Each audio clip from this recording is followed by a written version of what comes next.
एक सऊदी रविवार के निमित्त आह्वान वचन सुने जो हमें मिलता है भजन संहिता भजन नंबर 81 प्रथम दो पद। भजन संहिता भजन नंबर 81 प्रथम दो पद। परमेश्वर जो हमारा बल है उसका गीत आनंद से गाओ, याकूब के परमेश्वर का जय जयकार करो। भजन उठाओ, डफ और मधुर बजने वाली वीणा और सारंगी को ले आओ। आमीन। एक सऊदी रविवार की आराधना आरंभ करते हुए हम लोग गाएंगे साक्षी बानी नया गीत नंबर 190 190 और पुराना नंबर 138 138 190 138। हे ईश्वर देख हम पापी लोग पुकारते तेरी ओर, तू है महान हम सब अयोग्य, तू पापी को मत छोड़। हे ईश्वर देख हम पापी लोग।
मंडली खड़ी हो जाए।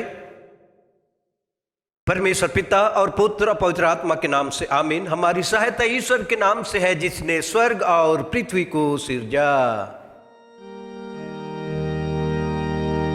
स्तुति होवे पिता को और पुत्र को और पवित्र आत्मा को, जैसा हुआ आरंभ में, जैसा है और जैसा रहेगा, सनातन से सनातन हो।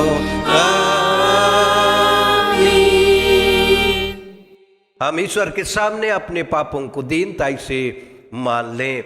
हे सब शक्तिमान ईश्वर दयालु पिता, हम दीनताई से अपने सब पाप और अपराधों को तेरे सन्मुख मान लेते हैं, तो अपने प्रिय पुत्र हमारे प्रभु यीशु ख्रीस्त के कारण हम पर दया दृष्टि कर और हमारे सब पापों को क्षमा कर। आमीन।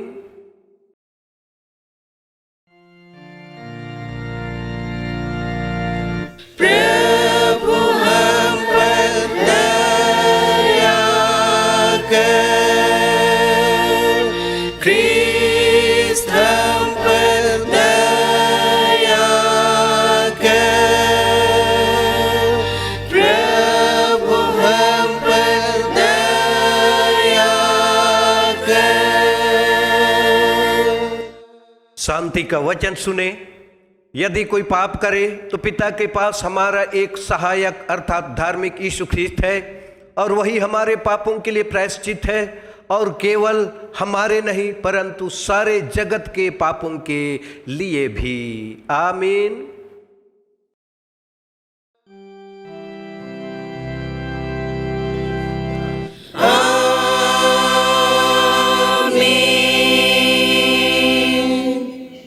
मंडली खड़ी हो जाए। सबसे ऊंचे स्थान में ईश्वर का गुणानुवाद हो।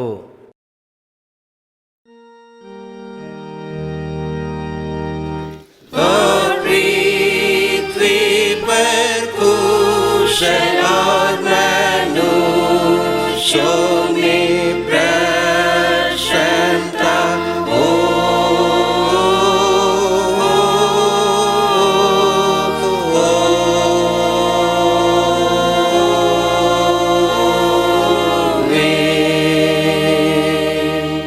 प्रभु तुम्हारे संग हो।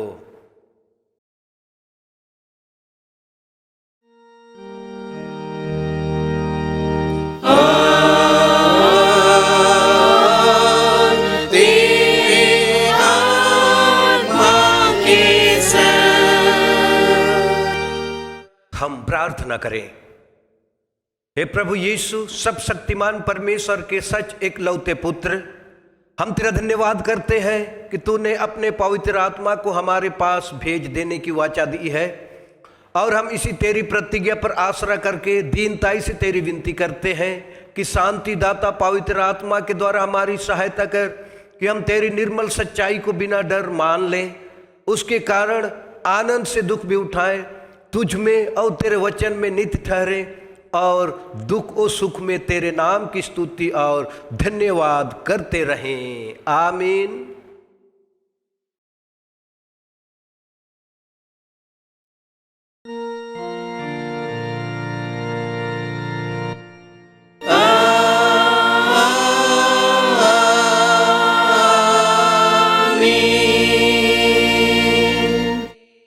आज के निमित्त ठहराया हुआ पहला वचन, आज के निमित्त ठहराया हुआ पहला पाठ वचन इफिसियों के नाम पौलुस प्रेरित की पत्री पहला अध्याय। इफिसियों के नाम पौलुस प्रेरित की पत्री पहला अध्याय 15 से 23वें पद लो। इफिसियों के नाम पौलुस प्रेरित की पत्री उसके प्रथम अध्याय के 15वें पद से 23वें पद लो, जिसमें यूं लिखा है, इस कारण मैं भी उस विश्वास का समाचार सुनकर जो तुम लोगों में प्रभु यीशु पर है और सब पवित्र लोगों पर प्रकट है, तुम्हारे लिए धन्यवाद करना नहीं छोड़ता, और अपनी प्रार्थनाओं में तुम्हें स्मरण किया करता हूँ कि हमारे प्रभु यीशु मसीह का परमेश्वर जो महिमा का पिता है, तुम्हें अपनी पहचान में ज्ञान और प्रकाश की आत्मा दे, और तुम्हारे मन की आंखें ज्योतिर्मय हो कि तुम जान लो कि उसकी बुलाहट की आशा क्या है, और पवित्र लोगों में उसकी मिरास की महिमा का धन कैसा है, और उसकी सामर्थ हम में जो विश्वास करते हैं कितनी महान है। उसकी शक्ति के प्रभाव के उस काज के अनुसार जो उसने मसीह में किया है, उसको मरे हुए में से जिलाकर स्वर्गीय स्थानों में अपनी दाहिनी ओर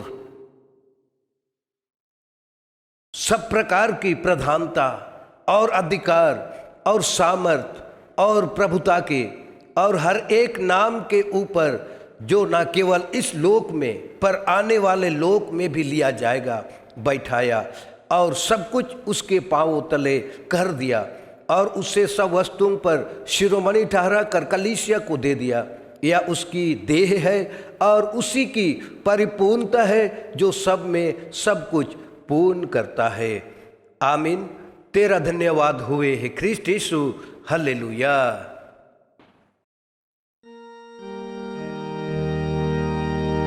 हालेलुया, हालेलुया, हालेलुया। अब हम समस्त क्रिस्चियन कलीसिया के संग अपना महापवित्र विश्वास मान लेके एक साथ यूं कहें, मैं विश्वास करता हूँ परमेश्वर पिता पर जो स्वर्ग और पृथ्वी का सब शक्तिमान सृजनहार है, और उसके इकलौते पुत्र अपने प्रभु यीशु ख्रीस्त पर जो पवित्र आत्मा से गर्भ में आया, कुंवारी मरियम से उत्पन्न हुआ, पंतुस पिलातुस के आगे से दुख उठाया, क्रूस पर चढ़ाया गया, मर गया और गाड़ा गया, पाताल में उतरा, तीसरे दिन मृतकों में से जी उठा, स्वर्ग पर चढ़ गया और परमेश्वर सब शक्तिमान पिता के दाहिने हाथ बैठा है, जहाँ से वह जीवितों और मृतकों का विचार करने को फिर आएगा। मैं विश्वास करता हूँ पवित्र आत्मा पर, एक ही पवित्र क्रिस्टियानी कलीसिया, पवित्रों की संगत पर, पापों की क्षमा, देह के जी उठने और अनंत जीवन पर। आमीन।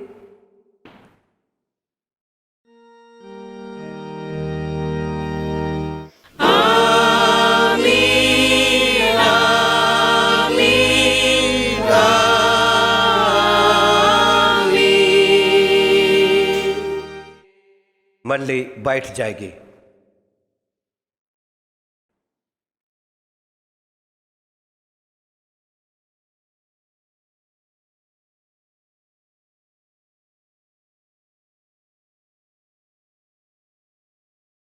दूसरे गीत हम लोग गाएंगे, साक्षीबानी नया नंबर 84 और पुराना नंबर 223। साक्षीबानी नया गीत नंबर 84 84 और पुराना नंबर 223 233। 84 223। धन त्राता जाने को जब था, तब अपने शिष्यों से सब दिन का साथी भेजूंगा कहा, उसने धन त्राता जाने को जब था।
मंडली खड़ी हो जाए।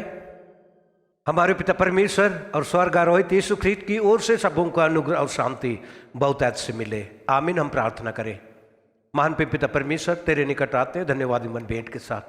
तेरी पवित्र इच्छा हुई, पुनः हम इसे हर एक को ऐसा मौका, ऐसा अवसर दिया है कि हम तेरे चरणों में आकर तेरे जीवित वचनों में से हम सुने, सीखे, समझे, मनन करें, अध्ययन करें, चिंतन करें, गुण भेदों को हम समझें। इसके लिए पिता तेरे निकट आते हैं, दुआ करते हैं। हमें जो अज्ञानता है दूर कर, हमें जो कमजोरियां हैं दूर कर, हमें जो पाप दोष गुनाह अपराध है क्षमा कर, हर एक के मन हृदय को शुद्ध कर, पवित्र कर, ताकि शुद्ध सिद्धता के साथ निर्मल और निष्कलंक रीति से जीवित वचन की संगति प्राप्त करते हुए आत्मिक रीति से हम निरंतर बलवंत होकर आगे बढ़ने पावे।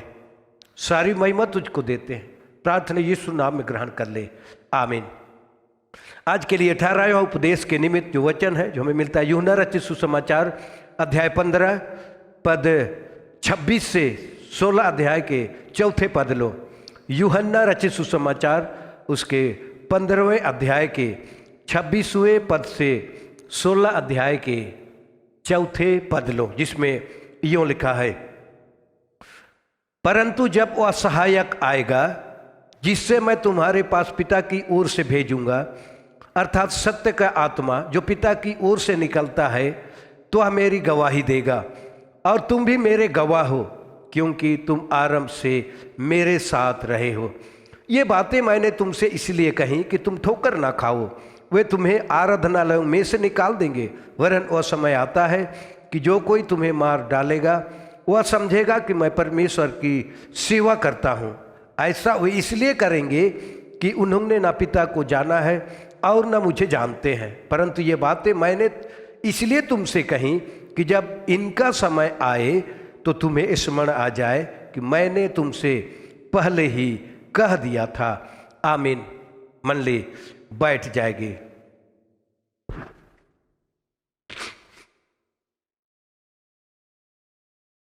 मसीह यीशु में प्यारे भाइयों बहनों, माता पिता, जवान ज्योतियों बच्चों, परम पिता परमेश्वर का सर्वप्रथम हम हृदय से धन्यवाद भेंट अर्पण करें, इसलिए कि यह अवसर पुनः हम में से हर एक को दिया है कि उसके अनुग्रह के सिंहासन तले आए और पवित्र विश्राम वार की पवित्रता को हम बनाए रखें। हम धन्यवाद देते हैं इसे महान परमेश्वर को।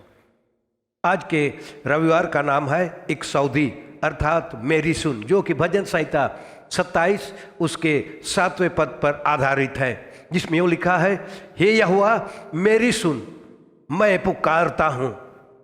हे यहोवा मेरी सुन, मैं पुकारता हूँ। हम परमेश्वर से कहते हैं कि मेरी सुन, और वह सुनता है। हम कहते, हम निवेदन करते, हम प्रार्थना करते हैं कि यहोवा परमेश्वर मेरी सुन, मेरी प्रार्थना को सुन। वह हमारी सुनता है, प्रार्थना का जवाब हमको देता है। ये बड़े हर्ष की बात है, बड़ी खुशी की बात है। प्रसन्न है हमारे लिए, चिंतन के लिए, मनन के लिए, कि हम परमेश्वर की सुनते हैं। क्या हम परमेश्वर की सुनते हैं?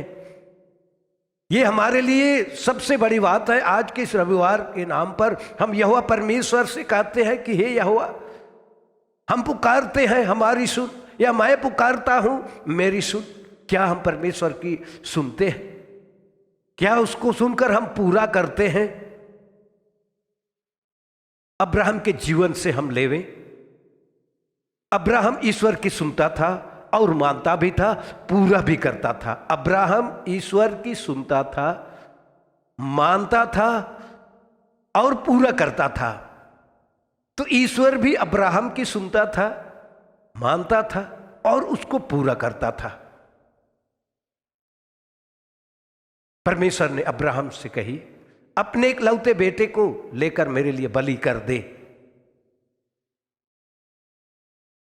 भाइयों एवं बहनों, यहां पर हम देखें कि अब्राहम बेटे की हानि करके परमेश्वर की आज्ञा का पालन करने के निमित्त तैयार हो जाता है। बेटे की हानि करके परमेश्वर की आज्ञा का पालन करने के लिए तैयार हो जाता है, आज्ञा पालन के लिए तैयार हो जाता है।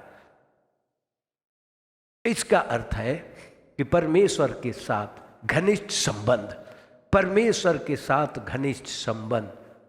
इस घनिष्ठ संबंध को इस उदाहरण के द्वारा से दिखाया गया है, प्रकट किया गया है कि किस प्रकार अब्राहम परमेश्वर की सुनता था और किस प्रकार परमेश्वर अब्राहम की भी सुनता था। दोनों पूरा करते थे, एक दूसरे के पूरक थे, आज्ञा पालन में एक दूसरे के प्रति लोग दृढ़ थे। नूह के जीवन को हम गौर करें, नूह के जीवन को परमेश्वर की ओर से आज्ञा मिली, नूह अपने लिए, अपने परिवार की रक्षा के लिए एक बड़ा सा जहाज बनाना, क्योंकि मैं इस धरती को, इस सृष्टि को जल प्रलय के द्वारा नाश करने वाला हूं, मिटा डालने वाला हूं, इसीलिए तू बड़ा सा जहाज बनाना। नूह ने परमेश्वर की आज्ञा का पालन किया, परमेश्वर की आज्ञा का पालन किया, बड़ा सा जहाज बनाना आरंभ किया। जब वो जहाज बनाने लगे तो लोग ताना मारने लगे, इतनी भयानक गर्मी में नूह जहाज बना रहा है, संभवतः नूह पागल हो गया है, संभवतः नूह को मानसिक उपचार की आवश्यकता है। इस प्रकार लोग ताना मारने लगे। जब उसने कहा कि परमेश्वर की ओर से मुझे आज्ञा मिली है, परमेश्वर ने मुझे आज्ञा दिया है कि मैं जल प्रलय के द्वारा से सारी सृष्टि को नष्ट करने वाला हूं, इसलिए तुम अपने अपने परिवार के लिए बड़ा सा जहाज बना लेना। लोग पागल कहने लगे, मानसिक उपचार की आवश्यकता की बातें करने लगे। जहाज तैयार हो गया, नूह सब परिवार जहाज में प्रवेश कर गया। परमेश्वर की आज्ञा के अनुसार, परमेश्वर की आज्ञा का पालन करते हुए प्रवेश कर गए। जहाज का द्वार बंद हो गया। 40 दिन और 40 रात की भारी वृष्टि हुई, आकाश के झरोखे खोल दिए गए, पृथ्वी पर के जल सोते खोल दिए गए, फूट निकले। पानी की इस भयंकरता को देखकर जरूर झिनुक ने नूह को ताना मारा था, जरूर गए होंगे, जो भी कि बाइबल में, धर्मशास्त्र में लिखा हुआ नहीं है सारी बातें, मगर अनुनय विनय किया होगा, नूह हमारे लिए खोल दे, जहाज का द्वार खोल के हम भी आए, हमें भी बचा ले। नूह ने नहीं खोला द्वार, इसलिए कि परमेश्वर की आज्ञा थी। अपने और अपने परिवार के लिए, सिर्फ अपने और अपने परिवार की रक्षा के लिए ये जहाज था, और वे लोग बच गए। मूसा के जीवन में भी हम देखें, याद करें, मूसा के साथ परमेश्वर था और मूसा परमेश्वर की आज्ञा का पालन करते हुए, सुनते हुए, मानते हुए, पूरा करते हुए वो आगे बढ़ता था। तो इनके बीच में भी घनिष्ठ संबंध दिखाई देता है। नया अगुआ या इस्राएलियों के अगुए के रूप में उन्हें तैयार करता है, जब भी कि स्वयं परमेश्वर अगुआ था, मगर इस्राएलियों के लिए मूसा को अगुआ के रूप में चुनता है ताकि उनकी अगुवाई करे। इसमें भी हम देखते हैं कि परमेश्वर मूसा की सुनता था और मूसा परमेश्वर की सुनता था। घनिष्ठ संबंध पर प्रकट होता है। तो प्यारे भाइयों एवं बहनों, आज हम में से हर एक के लिए एक सऊदी रविवार में परमेश्वर की ओर से एक आह्वान है, एक पुकार है। परमेश्वर के निकट आओ तो अब तुम्हारे निकट आएगा, परमेश्वर के निकट आओ तो वह भी तुम्हारे निकट आएगा। याकूब 4:8 में, परमेश्वर के निकट आओ तो अभी तुम्हारे निकट आएगा। तो ऑनलाइन सर्विस चल रहा है, गिरजा चल रहा है।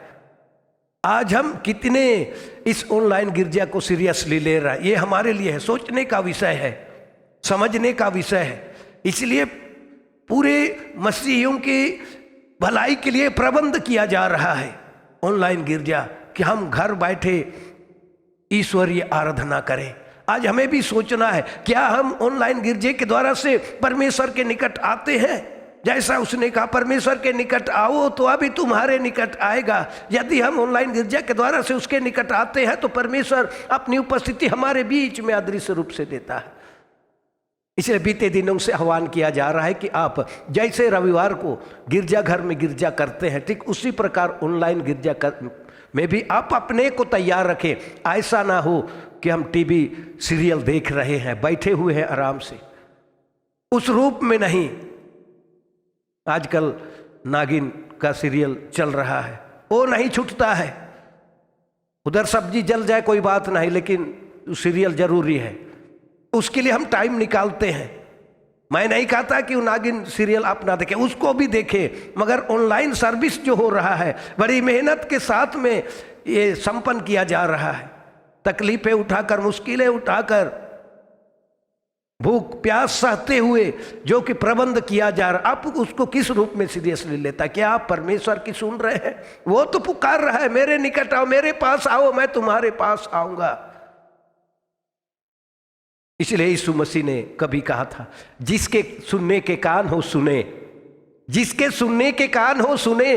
प्यारे भाई बहनों, क्या उस भीड़ को जिस यीशु मसीह ने कही थी, क्या सबके कान नहीं थे? क्या सबके कान नहीं थे?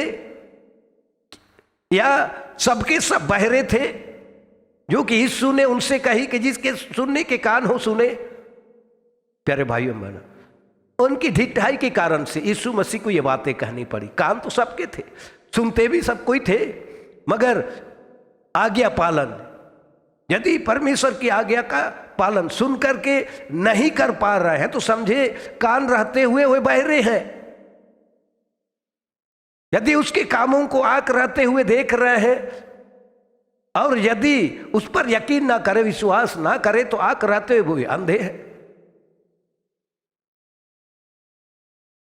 प्यारे भाइयों एवं बहनों, आज हमें इस बात को गौर करना है, गौर करना है, इस पर हमें चिंतन करना है, सीरियसली हमें लेना है और विश्रामवार की पवित्रता को हमें बनाए रखना है कि विश्रामवार को पवित्र रखने के लिए मत भूल।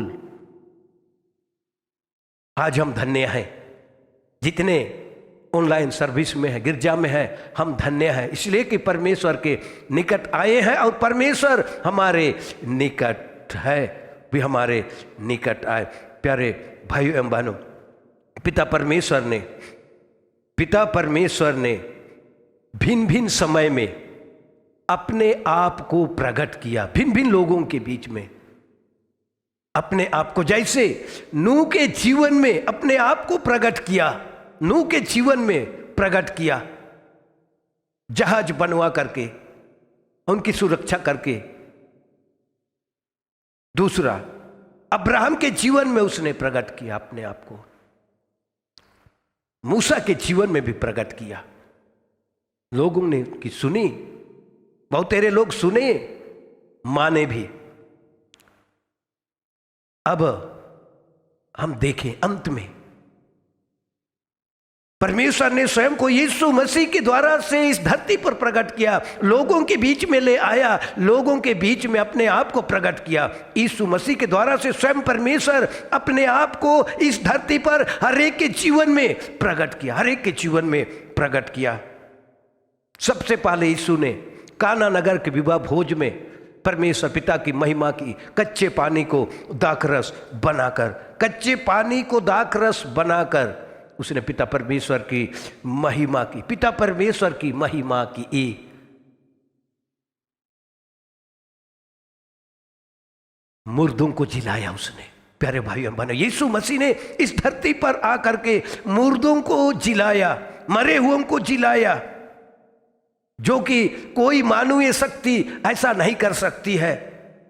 इससे स्पष्ट हो जाता है कि यीशु साधारण नहीं है, ये स्वर्ग की ओर से है, ये परमेश्वर की ओर से है। ये स्पष्ट होता है मुर्दों को जिला कर। और उसने मुर्दों को जिलाया, अपना परिचय दिया, अंधों को आंखें दी अर्थात देखने की शक्ति दिए।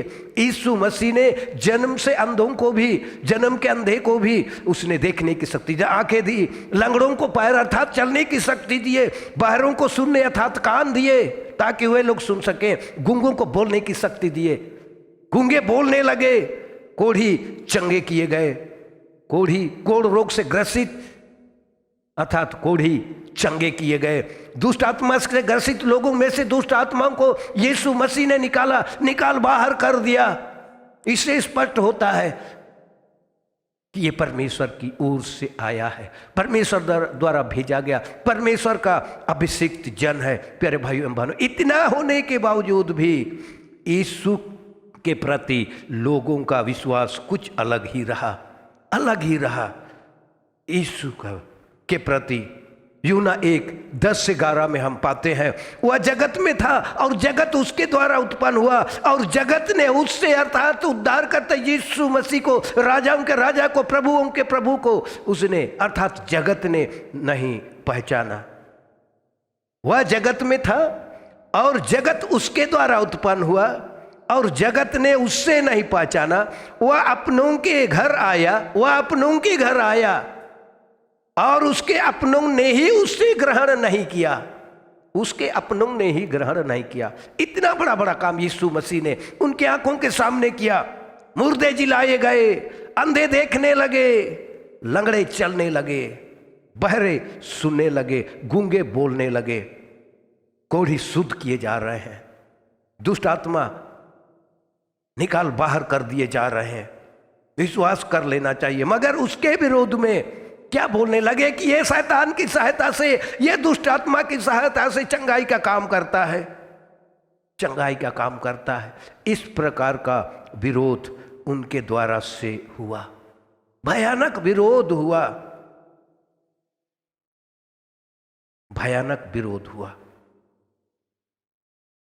अंततः हम देखते हैं इतना अधिक विरोध हुआ कि जीवन के कर्ता को, जो कि जीवन देने के लिए, सारे संसार के लोगों को पाप के बंधन से बचाने के लिए, सारे जगत के लोगों को उद्धार देने के लिए, मुक्ति देने के लिए, बचाने छुड़ाने के लिए आया था, उसी को उन्होंने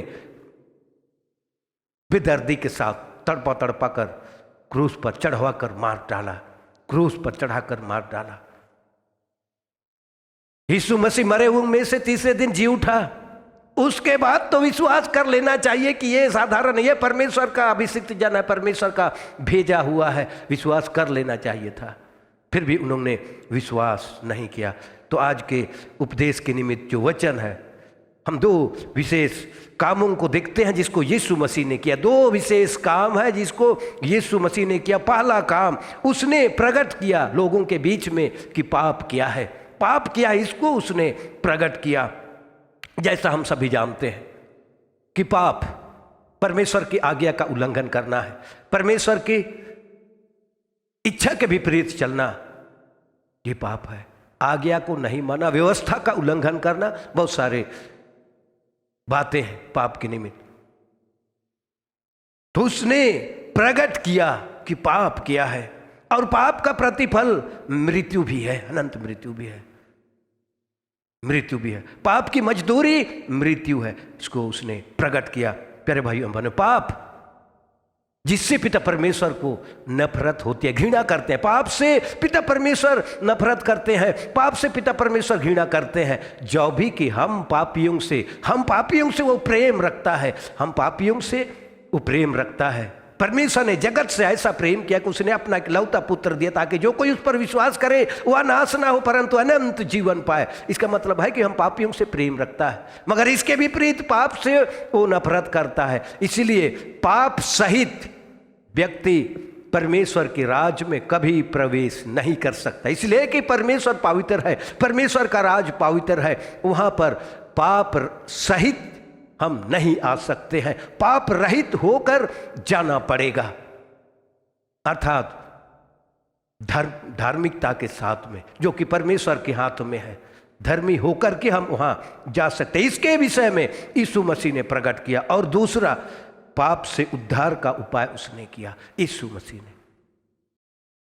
प्यारे भाइयों बहनों, तो पहला काम उसने पाप के बारे में लोगों को बताया, सिखाया कि पाप क्या है। अब दूसरा काम यीशु मसीह का जो है वो पाप से उद्धार का उपाय भी उसने कर दिया। पाप से बचाने का उपाय, पाप से छुटकारा, पाप से मुक्ति देने का उपाय भी उसने कर दिया। अपनी जान की बाजी लगाकर लोगों को उसने बचाया, लोगों का उद्धार किया, लोगों को छुटकारा दिया। इस महान काम को यीशु मसीह ने पूरा किया। प्यारे भाइयों बहनों, यूहन्ना दो विचारों को सामने लाता है। यूहन्ना आज के वचन के प्रकाश में हम देखें तो दो विचारों को सामने लाता है। पहला विचार है कि पवित्र आत्मा की गवाही, अर्थात पवित्र आत्मा यीशु मसीह की गवाही देगा जिसको यीशु मसीह ने कही थी। दूसरा विचार मनुष्य के द्वारा ख्रिस्त की गवाही दी जाएगी, अर्थात चेलों के द्वारा से। उस वक्त के भाषा में हम कहें तो चेलों के द्वारा से, जिसको यीशु मसीह ने कही कि तुम भी मेरे गवाह हो क्योंकि तुम आरंभ से मेरे साथ रहे हो। पवित्र आत्मा मेरे विषय में गवाही देगी और तुम भी मेरे गवाह हो। साक्षी दोगे, गवाही दोगे कि यीशु मसीह परमेश्वर का अभिषिक्त जन है, जगत का उद्धार करता है, राजाओं का राजा और प्रभुओं का प्रभु है।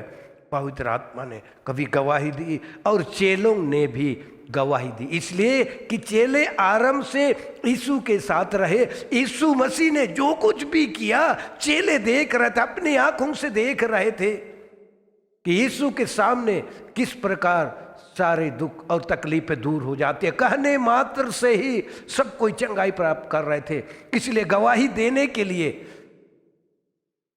कोई समस्या नहीं थी चेलों की, इसलिए कि अपनी आंखों से उन्होंने यीशु के साथ रहकर देखा था, यीशु के कामों को देखा। इसलिए आज के वचन के प्रकाश में यूहन्ना दो विचार सामने ला रहा है। दोनों विचार में हम पाते हैं जिसको यीशु मसीह ने चेलों से कही थी कि पवित्र आत्मा जब तुम पर आएगा, जो परमेश्वर की ओर से मैं तुम्हें दूंगा, वो मेरी गवाही देगा। पवित्र आत्मा गवाही देगा और तुम भी गवाही दोगे, अर्थात मेरे गवाह होगे। तो यीशु मसीह ने अपने चेलों को महिमा की प्रतिज्ञा भी दी। यीशु मसीह ने अपने चेलों को महिमा की प्रतिज्ञा के साथ क्रूस की प्रतिज्ञा भी दी, उनको समझा दिया, बतला दिया। इसलिए क्रूस संबंधित बातों को भी उसने बता दिया, जिसको यीशु के जीवन में पूर्ण होगी। एक वार्निंग है, चेतावनी है, और इसी के साथ 16 अध्याय के प्रथम 4 पदों में हम देखते हैं चेतावनी और चुनौती दोनों है। चेतावनी भी है और चुनौती भी है। तो यीशु मसीह ने अपने चेलों को बता दिया, प्रकट कर दिया कि तुम 2 प्रकार से सताए जाओगे, 2 प्रकार से सताए जाओगे। पहला, सभा घरों से निकाले जाओगे, तुम सभा घरों से निकाले जाओगे, बरबस जबरदस्त निकाले जाओगे। तो प्यारे भाइयों एवं बहनों, और दूसरा, वे तुझको मार डालेंगे। पहला, वे तुमको सभाघर से अर्थात आराधनालय से, पवित्र मंदिर से तुमको निकाल देंगे और तुझको मार डालेंगे। और जब तुमको मार डालेंगे तब वे सोचेंगे कि हम परमेश्वर की सेवा कर रहे हैं। ये बातें यीशु मसीह ने उनको बतला दिया। सबसे पहले हम सभाघर की बातों को देखें कि यहूदियों के जीवन में सभाघर या आराधनालय या मंदिर की क्या विशेषता थी। भाइयों एवं बहनों, किसी भी यहूदी जन के लिए, किसी भी इस्राएली व्यक्ति के लिए बहुत ही बड़ा दंड था। सभाघर से निकाला जाना यहूदी जन के लिए, इस्राएली जाति के लिए या परमेश्वर की चुनी हुई प्रजा के लिए, जाति के लिए बहुत बड़ा दंड था, बहुत बड़ा दंड था। तो प्यारे भाइयों एवं बहनों, यीशु मसीह ने अपने चेलों को बतला दिया था वे 2 प्रकार से सताए जाएंगे। पहला, सभाघर से निकाले जाएंगे, सभाघरों से वे निकाले जाएंगे, और दूसरा, वे तुझको मार डालेंगे। 2 प्रकार से सताहट आएगी, सभाघर से निकाले जाएंगे और दूसरा, तुझको मार डालेंगे। और यही समझेंगे कि हमने परमेश्वर की सेवा की है। तो सबसे पहले सभाघर की बातों को हम समझें। किसी भी यहूदी जन के लिए एक बहुत बड़ा दंड था, बड़ी सजा थी यदि उसको सभाघर से, आराधनालय से या मंदिर से उसको निकाला जाए। बहुत बड़ा दंड था, बड़ी सजा थी, इसलिए कि सभाघर परमेश्वर का घर था, जहां पर परमेश्वर की उपस्थिति होती थी। यहूदियों के जीवन में सभाघर का महत्वपूर्ण स्थान था, परमेश्वर का मंदिर अर्थात सभाघर। भाइयों एवं बहनों, हमारा शरीर परमेश्वर का मंदिर है, हमारा शरीर परमेश्वर का मंदिर है। और आज के वचन के प्रकाश में हम कहें तो सभाघर है, सभाघर है, मंदिर है, और इसमें परमेश्वर का आत्मा वास करता है, परमेश्वर का आत्मा वास करता है। पहला कुरिन्थ 3 अध्याय 16 पद, क्या तुम नहीं जानते कि तुम परमेश्वर का मंदिर हो और परमेश्वर का आत्मा तुम में वास करता है। यदि कोई परमेश्वर के मंदिर को नष्ट करेगा तो परमेश्वर उसे नष्ट करेगा, क्योंकि परमेश्वर का मंदिर पवित्र है और वह तुम हो, अर्थात हम में से हर एक परमेश्वर के मंदिर है। भाइयों एवं बहनों, परमेश्वर का मंदिर अर्थात पवित्र स्थान, पवित्र स्थान, शुद्ध स्थान। तो हमारे बीच में ये सुंदर प्रैक्टिस है, अच्छा प्रैक्टिस है कि पवित्र स्थान में, पवित्र मंदिर में प्रवेश करने से पहले ही हमारा नज़र जो है बोर्ड पर जाता है जहाँ पर लिखा हुआ है गिरजा घर के अंदर जूता चप्पल पहनकर ना आवे। अच्छा प्रबंध है, बड़ी अच्छी बात है, हमें इसका पालन करना चाहिए कि हम जूता चप्पल पहन के अंदर नहीं आ सकते, इसलिए कि यह पवित्र स्थान है, परमेश्वर का मंदिर है। भाइयों एवं बहनों, आज हमें गौर करना है, आज हमें इस पर चिंतन करना है। जब इस धरती पर जो कि गिरजाघर है, आराधनालय है, वहाँ हम जूता चप्पल पहन के नहीं आ सकते हैं, मगर हमारा शरीर अपने आप में परमेश्वर का मंदिर है, सभाघर है, परमेश्वर का पवित्र स्थान है। अब हमने इस मंदिर को किस प्रकार मेंटेन करके रखा, किस प्रकार साफ सफाई करके रखा है, कहीं गंदगी से तो नहीं भर दिया है, कहीं कचरा का ढेर तो इसमें इस मंदिर में नहीं है। अपने हृदय रूपी दर्पण में हम अपने आप को देखें, अपने आप को हम जांचें, अपने आप को हम परखें कि पवित्र स्थान में कहीं गंदगी तो भरा हुआ नहीं है, इसलिए कि हमारा ये शरीर परमेश्वर का मंदिर है। परमेश्वर के मंदिर है तो पवित्र स्थान, तो पवित्र रखना बहुत जरूरी है, बहुत जरूरी है। मगर इससे पवित्र रखने के में एक रुकावट है, वो शैतान की ओर से आती है, शैतान की ओर से आती है। बहुधा देखा जाता है कि हम एक दूसरे के विरोधी बन जाते हैं, देखने सुनने को मिलता है कि हम एक दूसरे के विरोधी हो जाते हैं। कभी कभी पिता परमेश्वर के विरोध में भी हम बात कर जाते हैं, बातें करते हैं। इस पर भी हमें चिंतन करना है, सोचना है, यह सोचकर कि हम देखें या परखें क्या शैतान कभी शैतान के विरोध में काम किया है, क्या शैतान शैतान के विरुद्ध में कभी खड़ा हुआ है, क्या ऐसा सुनने में कभी आया है कि शैतान शैतान के विरुद्ध में हो गया, काम कर रहा है? क्या हमने ऐसा अभी तक सुनने में पाया है, कहीं देखा है? नहीं, ऐसा सुनने को नहीं मिलता है कि शैतान शैतान के विरुद्ध में काम कर रहा है, खड़ा हो गया, उसके विरोध में उसका विरोधी बनकर खड़ा हो गया है, ऐसा सुनने में नहीं आया है। अगला प्रश्न है, अगला सवाल है, क्या परमेश्वर, क्या यीशु मसीह, क्या पवित्र आत्मा त्रिएक परमेश्वर के नाम से हम जानते हैं, क्या त्रिएक परमेश्वर के बीच में कभी मतभेद हुआ? क्या इनके बीच में आपसी लड़ाई हुई है, आपसी मतभेद हुआ है, आपस में विरोधी बने हुए हैं? कहीं पर लिखा हुआ है कि यीशु परमेश्वर के विरुद्ध में काम किया, या परमेश्वर ने यीशु के विरुद्ध में, पवित्र आत्मा के विरुद्ध में विरोधी बनकर काम किए? क्या ऐसा देखने सुनने को मिला है, पढ़ने को मिला है हमें? नहीं, नहीं मिला है किसी के विरुद्ध में। मगर इतना अवश्य है कि शैतान मनुष्य के विरुद्ध में खड़ा होता है, शैतान परमेश्वर की सृष्टि के विरुद्ध में खड़ा होता है, और जिसको अपनी आंखों से देखते हैं। तो प्यारे भाइयों बहनों, आज हम में से हर एक को ऐसी बुराई से हारना नहीं है, जैसा लिखा है, बुराई से न हारो परंतु भलाई से बुराई को जीत लो। बुराई से मत हारो, भलाई से बुराई को जीत लो। ये आह्वान, ये पुकार, ये शिक्षा हमें दी जाए। बुराई से मत हारो, शैतान से मत हारो, बल्कि भलाई से बुराई को जीत लो। जीत लो बुराई को, भलाई से जीत लो। यदि हम ऐसा कर पाते हैं, बड़े आनंद की बात होगी हमारे लिए, बड़ी खुशी की बात होगी। यदि हम एक दूसरे के विरोध में हो जाते हैं,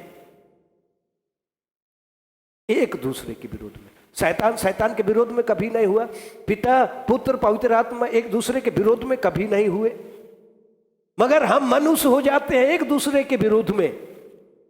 हम मनुष्य जो कि परमेश्वर की सृष्टि है, परमेश्वर ने हमको सृष्टि शिरोमणि बनाया है, सृष्टि में सर्वोपरि बनाया है, परमेश्वर ने हमको सृष्टि का ताज पहनाया है, सृष्टि का मुकुट पहनाया है। क्या इसलिए पहनाया है? क्या इसलिए आत्मा दिया है कि हम मनुष्य के विरोध में काम करें, टांग खींचे? सोचे, सीखे, समझे कि आज परमेश्वर हमसे क्या चाहता है। इसलिए कि यीशु मसीह पाप के बारे में बतलाने आया था और पाप से बचने का उपाय भी उसने पूरा करके दिखा दिया। और आज हम इस प्रकार का काम कर रहे हैं, इस प्रकार का काम कर रहे हैं। कहने में तो बहुत सुंदर लगता है कि हम परमेश्वर के लोग हैं, परमेश्वर की चुनी हुई जाति है, यीशु मसीह पर विश्वास करने वाले हैं, हम क्रिस्तान हैं, हम मसीही हैं और काम हमारा दूसरा है, काम हमारा दूसरा है। ये बड़े अफसोस की बात होगी हमारे लिए, बड़े अफसोस की बात होगी। आज हम में से हर एक को इसके लिए सोचना होगा, गौर करना होगा, यह सोचकर कि शैतान कभी शैतान के विरुद्ध में काम नहीं करेगा, परमेश्वर यीशु के विरुद्ध, पवित्र आत्मा के विरुद्ध कभी काम नहीं करेगा। और हम मनुष्य जो है एक दूसरे के विरुद्ध में काम कर रहे हैं। आज हमें सावधान होना है, इसलिए कि विरोधी शैतान ने हमको अपने वश में कर रखा है। यदि हम ऐसा कर रहे हैं तो हम शैतान के वश में है, शैतान के बंधन में है, शैतान के घेरे में है। हमारी आंखों को उसने बंद कर दिया है, हमारे बुद्धि को उसने भ्रष्ट कर दिया है। याद रखें, परमेश्वर का आत्मा हम में वास करता है, परमेश्वर का पवित्र स्थान है हमारा शरीर, गंदगी ना करे, मैला ना करे। दूसरी बात, यीशु मसीह ने अपने चेलों को बतला के वे तुझे मार डालेंगे, वे तुझे मार डालेंगे। ये यीशु मसीह के द्वारा से अपने चेलों को अंतिम चुनौती है और कह दिया है कि मैं तुम्हें संसार में कठिन से कठिन काम दे रहा हूं, जिसके कारण तुम्हारा शरीर छलनी हो जाएगा, छत विक्षत हो जाएगा, दिल टूट जाएगा। ऐसा काम मुझे दे रहा हूं, तुझे दे रहा हूं, या तुम लोगों को मैं दे रहा हूं, सौंप रहा हूं, ऐसी जिम्मेवारी दे रहा हूं जैसा यीशु ने उन्हें चेतावनी दी थी। बतलाया जाता है कि यूहन्ना को छोड़ सभी चेलों को शहीदी मौत मिली, सभी चेलों को शहीदी मौत मिली। यूहन्ना जो कि पतमोस नामक टापू में वो पहुंचाया गया, चेलों में वही केवल नॉर्मल मृत्यु अर्थात पूरी उम्र जी करके साधारण जो हम मरते हैं उस मृत्यु को उसने प्राप्त किया। बाकी जैसा यीशु ने कहा वे तुझको मार डालेंगे, सब घात किए गए, मार डाले गए। यीशु के लिए वे लोग शहीद भी हो गए। तो प्यारे भाइयों एवं बहनों, आज हम उस महान परमेश्वर को धन्यवाद देवे जो कि यीशु मसीह के द्वारा से पिता परमेश्वर की पहचान हमें कराई है। हम परमेश्वर को जानते हैं, यीशु को जानते हैं और पवित्र आत्मा जो कि हमारा सहायक है, आने वाले दिन में देने की प्रतिज्ञा यीशु मसीह ने दी है। उस प्रतिज्ञा के दिन को जो कि पूरा होने वाला है आने वाले दिन में, हम उस महान परमेश्वर को हम धन्यवाद देवे और सच्चे मन से, सच्चे हृदय से हम परमेश्वर के सच्चे जन होकर, परमेश्वर के सच्चे लोग होकर उसकी आराधना, स्तुति, महिमा, प्रशंसा युगानुयुग करते रहे, उसकी सुने, ताकि वो हमारी अर्थात परमेश्वर भी हमारी वो सुन सके, प्रार्थना का जवाब हमको दे सके। प्रभु इस प्रवचन पर सबों को बहुतायत की आशीष सेंतमेंट दान करे। आमीन। हम प्रार्थना करें। जीवते ईश्वर पिता, वचन की संगति के लिए हम तेरे धन्यवाद करते हैं। तेरी पवित्र इच्छा आत्मा के द्वारा से हम इससे हर एक को सिद्ध किया, तैयार किया, कायल किया, अगुवाई मिली। तेरी पवित्र इच्छा के अनुकूल हमने वचन को सुन लिया है, समझ भी लिया है। बहुत तेरी बातों को, बहुत कुछ बातों को हमने सुन लिया है जो कि हमारे भविष्य जीवन के लिए भला है, उत्तम है। सुनकर उसके अनुसार चलने में हमारी सहायता कर। जरूर करके हम दुर्बल है, कमजोर है, हमारी कमजोरियों को दूर कर, अद्भुत बल दे, सामर्थ दे, ताकि सामर्थवान होकर वचन के अनुसार तेरी सुनते हुए निरंतर आगे बढ़ने पावे। सारे पाप दुष्गुण अपराधों को माफ कर, विनती यीशु नाम में सुन और स्वर्ग के राज में ग्रहण कर ले। आमीन। और ईश्वर की शांति जो समस्त ज्ञान से बिल्कुल परे है, क्रिस्त यीशु में सबों के मन और विचारों की रक्षा करेगी, अब से सदा लो। आमीन।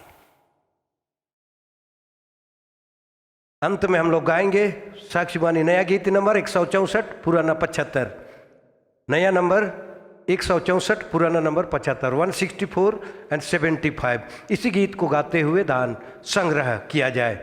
यीशु मेरा हुआ, मैं आनंदित हूँ और बेडर से उसका जुआ अपने ऊपर लेता हूँ। यीशु मेरा हुआ।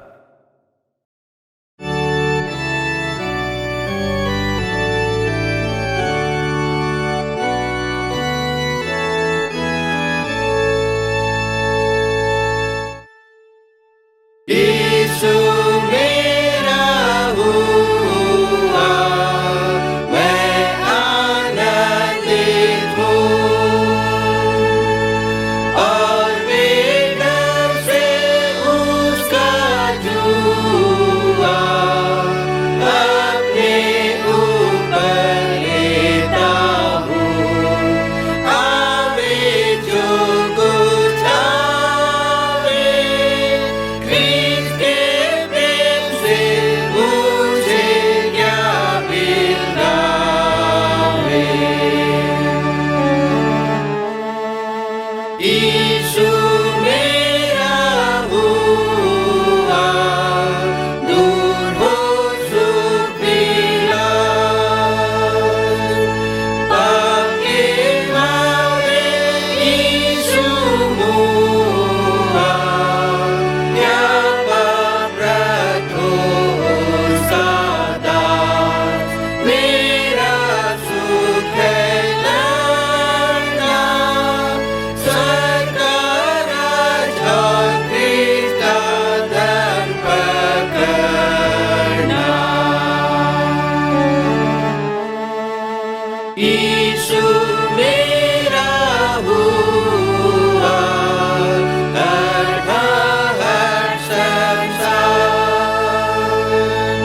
तेरे दान है धूल और धुआं, जिन्हें जलती है बयान। धन धन ख्रीस्त की दया, ख्रीस्त ने मुझे उत्तम दान दिलाया। यीशु मेरा हुआ और वह सब कुछ है, मेरा त्राणी और अगुआ, मेरा बंधु और सहाय। आमीन यीशु आमीन, तू है मेरा, मैं हूँ तेरा। आमीन।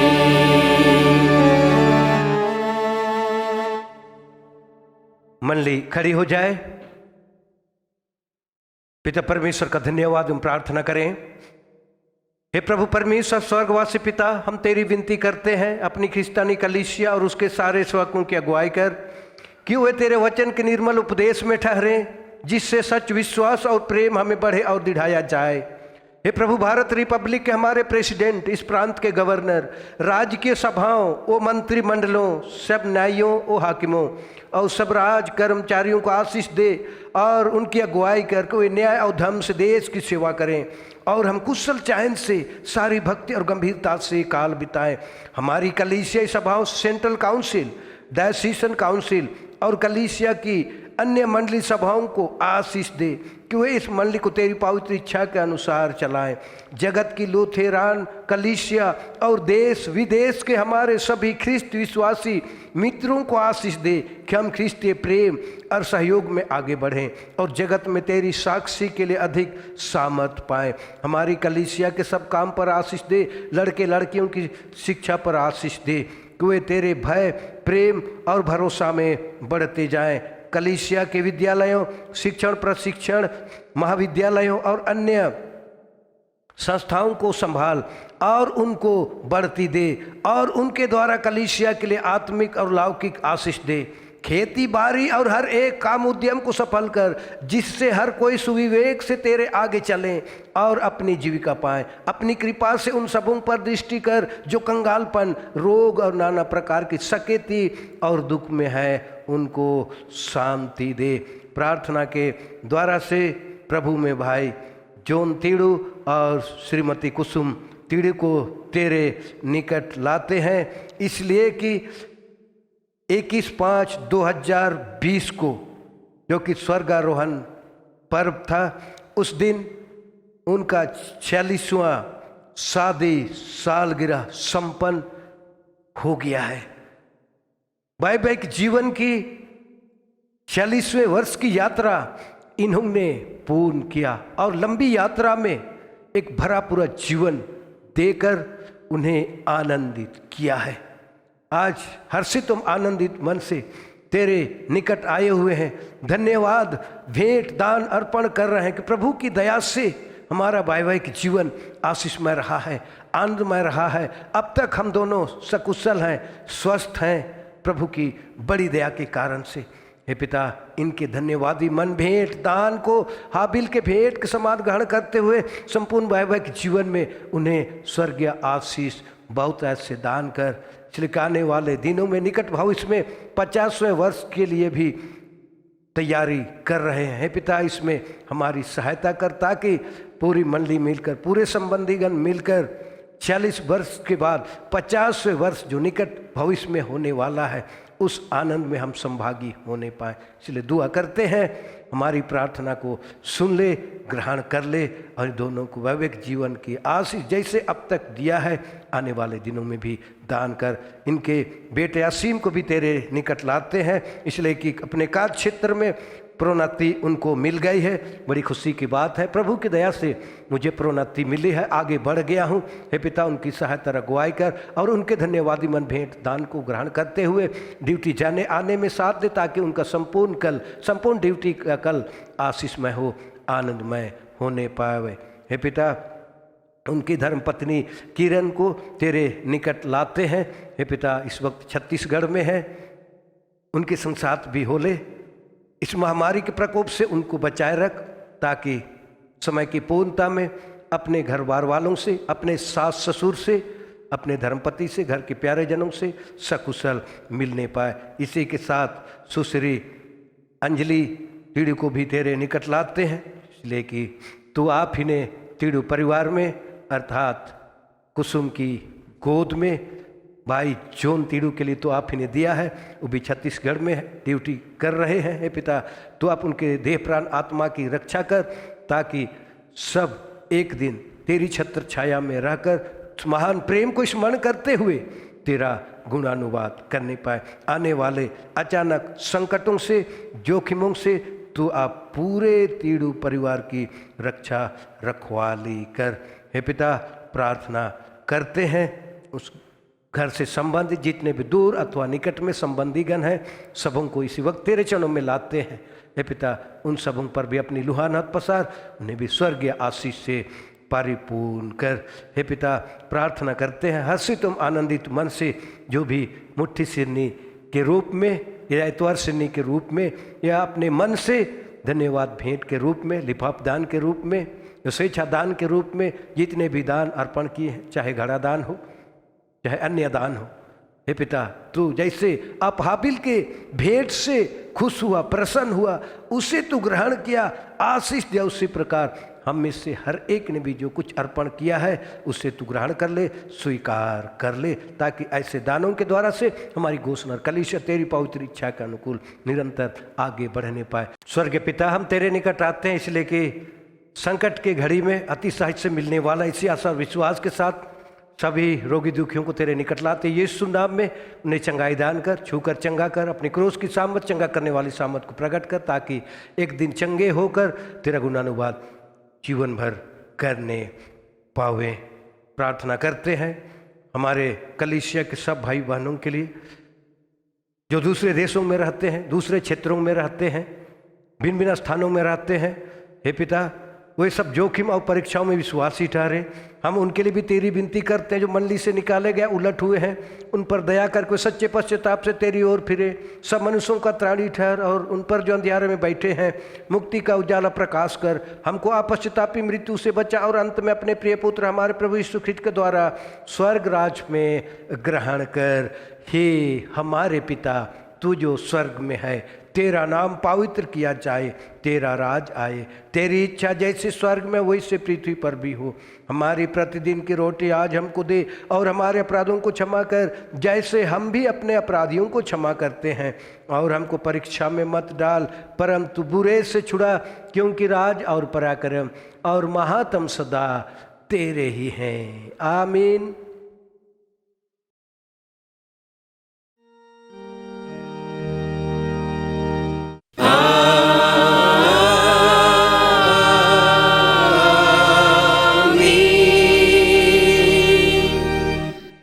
विश्वासी और दीन मन से त्रिक परमेश्वर का आशीष ग्रहण कर। परमेश्वर तुझे आशीष देवे और तेरी रक्षा करे। परमेश्वर अपना मुख तुझ पर प्रकाश करे और तुझ पर अनुग्रह करे। परमेश्वर अपना मुख तुझ पर प्रकाश करे और तुझे कुशल देवे। आमीन।